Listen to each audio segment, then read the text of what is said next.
Chapter 15, Athenian Outlier, The Rise of Socratic Wisdom. Welcome, dear friends. Today, we delve into the transformative rise of Socratic wisdom amidst the vibrant and complex landscape of ancient Athens. Through this chapter, we will explore how Socrates emerged as a unique and revolutionary figure, challenging norms and contributing to the birth of a new philosophical epoch.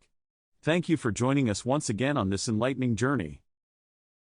Athens, the jewel of ancient Greece, was a city teeming with intellectual activity. Poets, artists, sophists, and statesmen all vied for influence and recognition, each contributing to the rich tapestry of Athenian culture. Amid this bustling metropolis, a singular figure stood apart, a man whose relentless pursuit of truth and wisdom would forever change the course of Western thought. This was Socrates, the Athenian outlier. Socrates' rise as a philosophical force was unconventional. Born in 469 BCE to a humble stonemason and a midwife, his early life gave no indication of the profound impact he would have on philosophy. Unlike the sophists, who were well compensated for their oratory skills and teachings, Socrates lived a life of relative poverty, choosing instead to dedicate his existence to the pursuit of a deeper understanding of life. As he roamed the streets and marketplaces of Athens, Socrates distinguished himself not by providing answers, but by asking questions, probing, incisive questions that often left his interlocutors perplexed and reflective.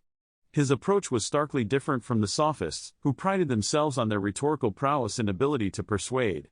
Socrates, on the other hand, sought to uncover the underlying truths and expose ignorance.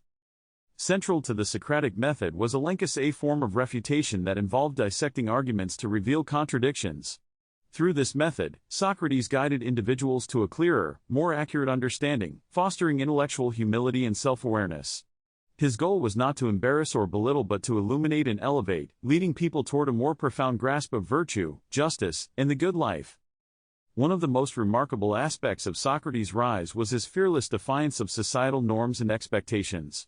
In a city that valued appearance, pedigree, and eloquence, Socrates' unkempt appearance and straightforward manner were a stark contrast. His willingness to challenge the beliefs of the powerful and the elite, often in public settings, marked him as a radical thinker.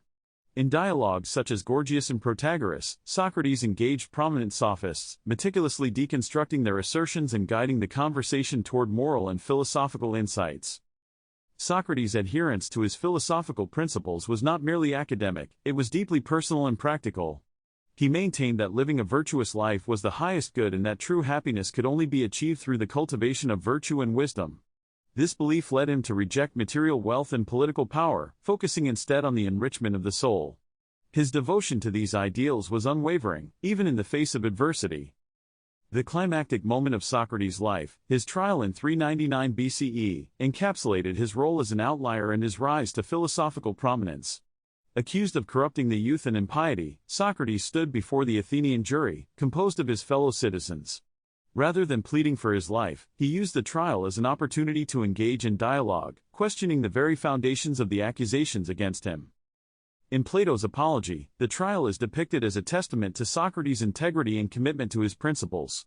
He calmly and logically dismantles the charges, arguing that he has done nothing but encourage critical thinking and virtuous living among the youth.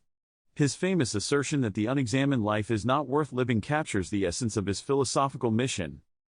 Ultimately, Socrates was sentenced to death, but his martyrdom only served to solidify his legacy.